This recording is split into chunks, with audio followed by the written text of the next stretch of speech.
It's funny how the life you build can be torn down in a single night. It happened to me on a Saturday night, outside a restaurant in Asheville, North Carolina. My wife was inside, with another man, holding his hand, and using my money to pay the check. My name is Mark. I'm 54 and I own a small chain of pharmacies here in Columbus, Ohio. 3 locations I built from scratch, brick by brick, late night after late night. I've always been the quiet workhorse, you know? The guy who leaves the house at 6 in the morning, gets home at 9 at night, pays the bills, and doesn't complain. I was married to Patricia for 26 years, more than 2 decades building a life with her. We had 2 sons. I gave them everything a family could want. Nice house, an imported SUV for her, vacations, private school for the boys. They never wanted for anything. I was proud of that, you see. My routine was always set. Monday to Saturday, I'd open the main pharmacy, visit all 3 locations, check inventory, talk to the staff, watch the floor. A pharmacy isn't a joke. It's controlled substances, it's responsibility, it's people depending on you. So I was always there, steady, doing my job. I'd get home late, exhausted, and find Patricia on the sofa, watching Netflix or scrolling through her phone. We didn't talk much, but I figured that was normal. Long marriages are like that, right? It's not fireworks every day. But look, in the last 2 years, I started to notice changes in her. Patricia was always beautiful, I'll be honest, but she was never high maintenance. She was more of a homebody. Then, out of nowhere, she started going to the gym every single day. I mean every day, Monday, Tuesday, Wednesday, Thursday, Friday, Saturday. Sunday was the only day she stayed home. Her nails always done, hair always perfect, wearing those expensive, colorful workout clothes. I actually liked it at first. I thought, she's taking care of her health, feeling good about herself, great. I even complimented her, told her she looked amazing, that the gym was doing wonders. She'd smile, thank me, and I, like an idiot, was happy thinking she was doing it for me. Before I go on, I want to thank you for watching this channel. If you like these real-life stories, subscribe, hit the like button, tell me what you think in the comments. It helps a lot. So, this past March, she came to me with news. She said she was going on a yoga retreat in Asheville, North Carolina, 3 days. A spa weekend with her friends, detox, meditation, that kind of stuff women like to do. It would be Friday, Saturday, and Sunday. I thought it was strange because Patricia was never into yoga. She barely stretched at the gym, let alone a spiritual retreat. But I thought, maybe it's middle age, she's trying to find herself, it's normal. She told me the name of the spa, showed me some brochures, it all looked legit. She was going to pay for it with her additional credit card, the one I always kept with a high limit, without asking too many questions about her spending.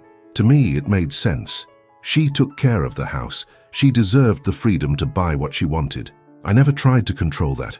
I trusted her, simple as that. Now that I look back, I can see all the signs I ignored.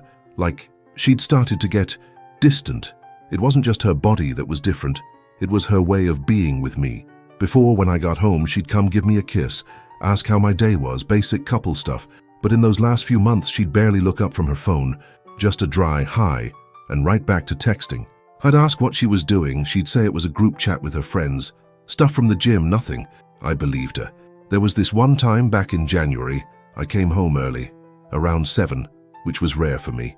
She was in the bedroom, on the phone, laughing, really laughing, that bright animated sound. When I opened the door, she hung up instantly. She got flustered, said it was her friend Simone telling her some gossip. I didn't question it. I should have, right?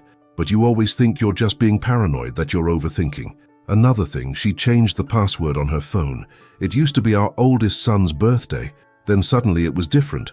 I only noticed because one day I asked her to look up the number of a restaurant saved in her contacts. She got nervous, said she'd just text it to me, that it was easier. A small detail, but it makes perfect sense now. And the clothes. Man, she started buying an absurd amount of clothes. I'd see the bags piling up, ask if she wasn't going a little overboard. She'd say they were sales. She got discounts. I let it go. After all, the card had a high limit, and if she was spending, I assumed it was on things for herself, for our home.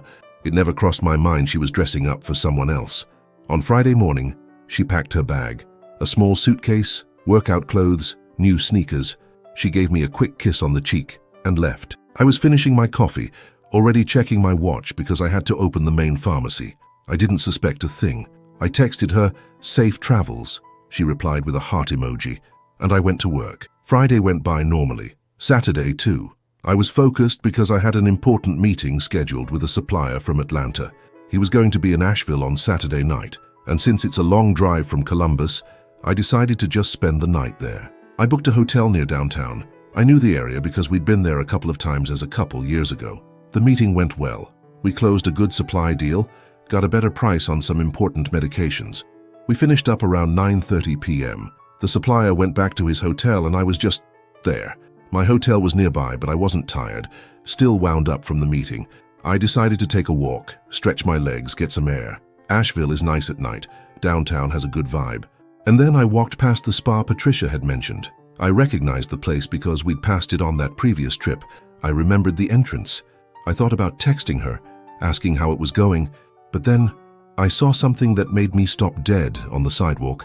My car, the gray Lexus SUV I'd bought her for her birthday 2 years ago, parked right there. Except it wasn't really in front of the spa.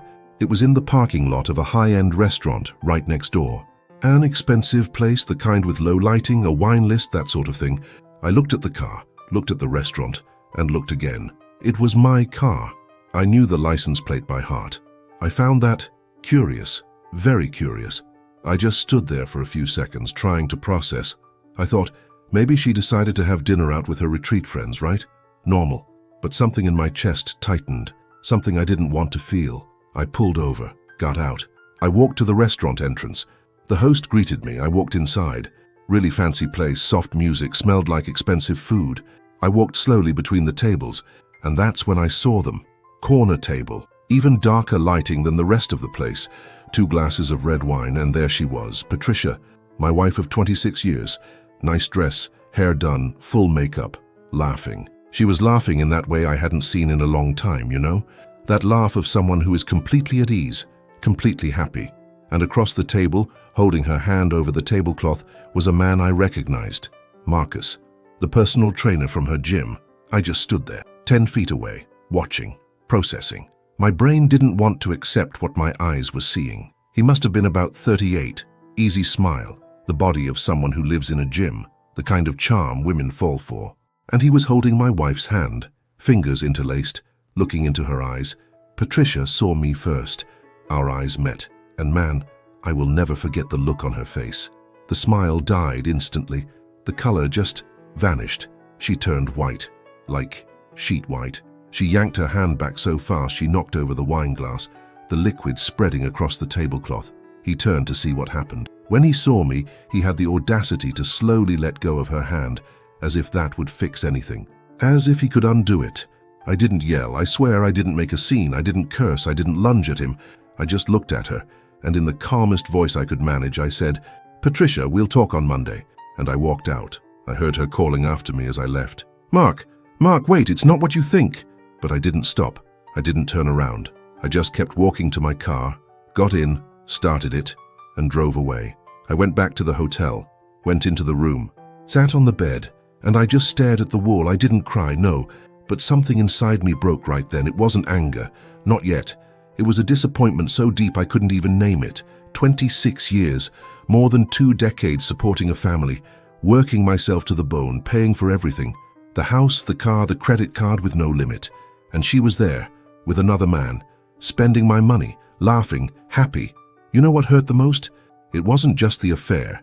It was realizing that while I was grinding away to make the pharmacies grow, to give her and the boys a better life, she was building a parallel life, a life where I didn't exist, where I was just the provider, the guy who paid the bills. I remembered a time maybe 10 years ago. I had a serious health scare. I was hospitalized for 3 days with sepsis. I almost died. It was bad, and Patricia stayed by my side the entire time. She slept in the hospital chair, she bathed me, she helped me walk when I was weak. I remember looking at her and thinking, this woman truly loves me. Where did that go? At what point did she stop seeing me as a partner and start seeing me as, what? A walking ATM. I didn't sleep that night. I just lay there until 6 in the morning, staring at the ceiling. When the sun came up, I knew what I had to do.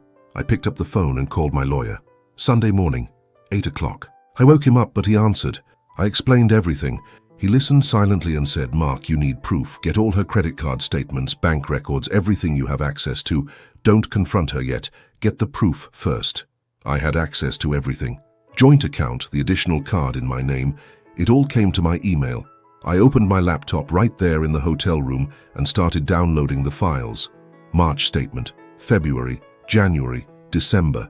I kept going back, and man, when I started seeing the numbers, my hand was shaking. In the last 8 months, she had spent $12,000. 12 grand. Hotels, restaurants, clothes, gifts.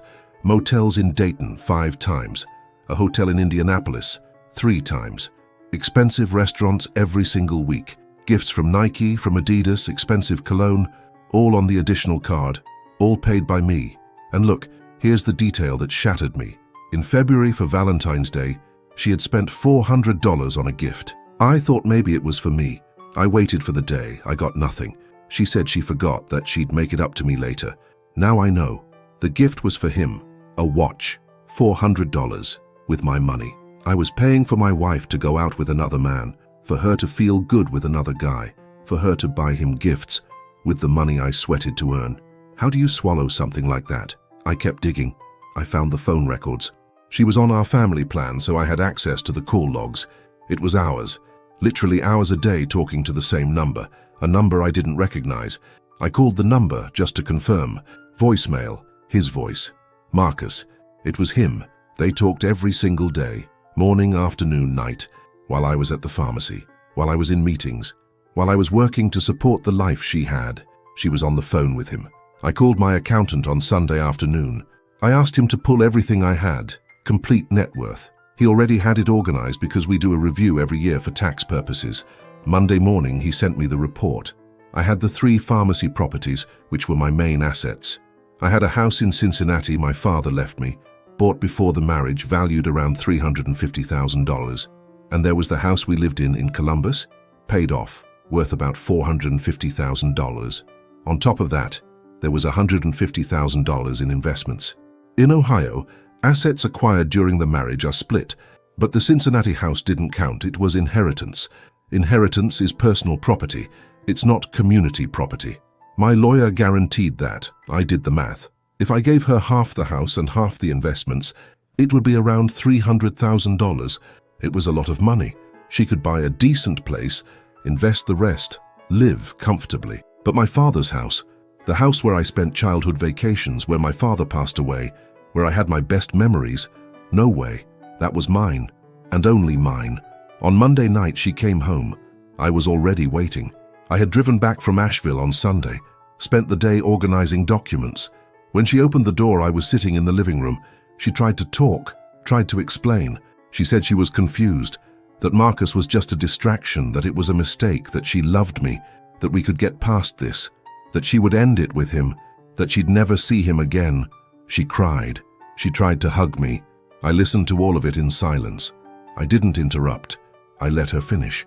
When she was done, I said, "Patricia, I've already spoken to a lawyer. You will leave here with what is legally yours. But forget the house in Cincinnati.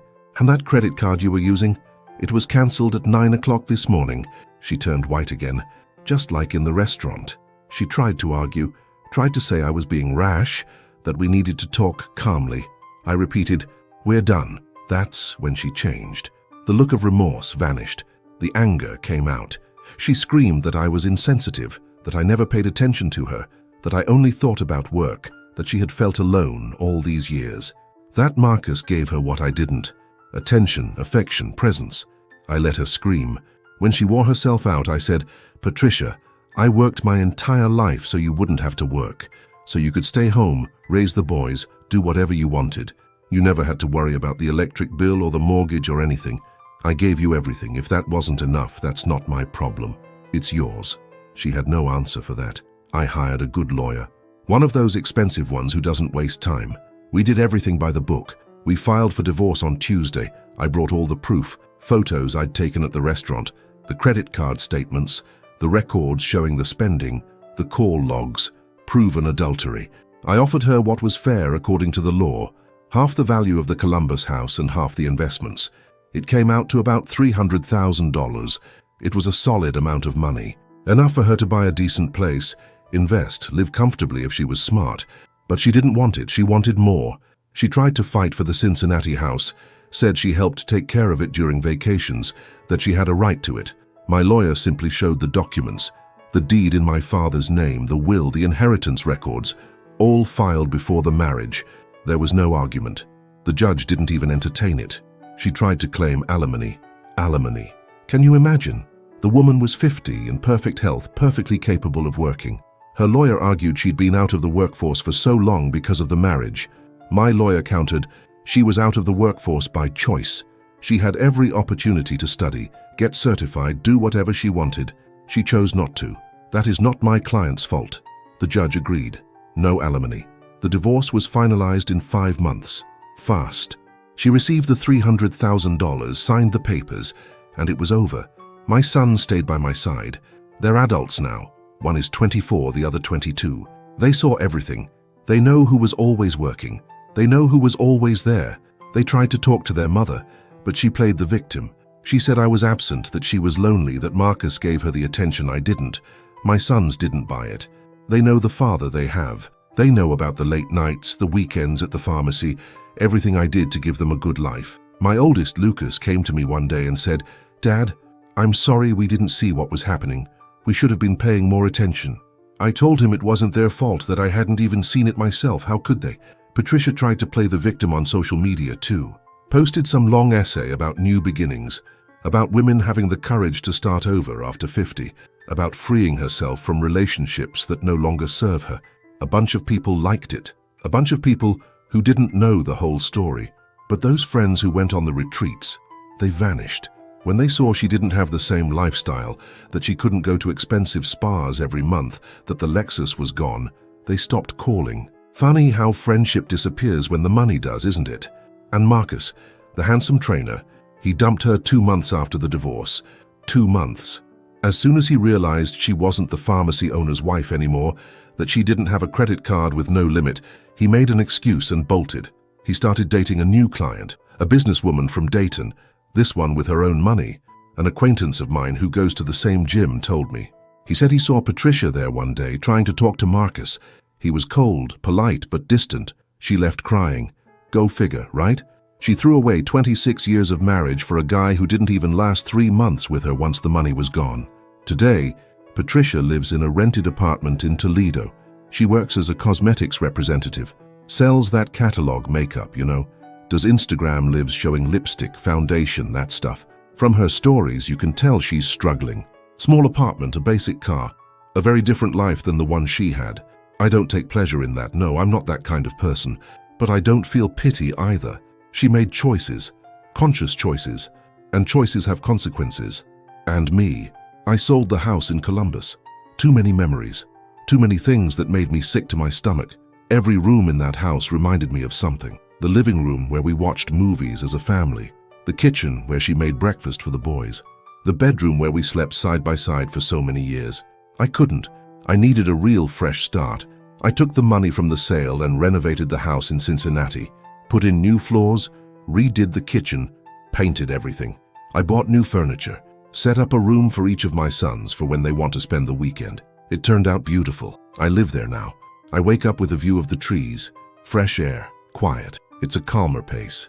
The pharmacies are still in Columbus. I drive up 3 times a week, but my home base is Cincinnati now. And you know, it's been good. Different but good. I learned to cook. I mean, really cook. I started simple pasta, rice, steak. Now I make some pretty elaborate dishes. I watch YouTube videos, test recipes. It's become a hobby. On the weekends when the boys visit, I make a big lunch. They love it. I also started doing things I'd given up. I bought a bicycle. Every Saturday morning I wake up early and go for a ride through the city. An hour, hour and a half, it's good for the body and the head. I met some other people who also ride. We sometimes plan routes together. I've made new friends. The pharmacies are growing, they really are. Next year I'm opening the 4th location. I've already found the spot, negotiating the lease. Business is good, the team is solid, the customers trust us. I sleep well, no insomnia. I don't sit around stewing. I'm not angry. I just have certainty. There are people you support your entire life. You pay the bills, you provide comfort, you work until you can't anymore. And the moment you stop paying, you discover it was never love. It was convenience. It was an arrangement. It was a business deal disguised as a marriage. Today I know the difference between someone who loves you and someone who loves what you give them. And that's priceless. That lesson was worth every penny I lost. Sometimes I wonder, Should I have seen it sooner? Should I have been more suspicious? But then I remember, I trusted her. And trust isn't naivete, it's a choice. I chose to believe in her. She chose to betray that trust. The fault isn't mine. If you've been through something similar or know someone who has, leave it in the comments, share your story. And if you liked this video, subscribe to the channel, ring the bell, hit that like button. It really helps us continue to bring these real stories to you. Take care, and thank you for listening. From which city are you watching? Leave it in the comments.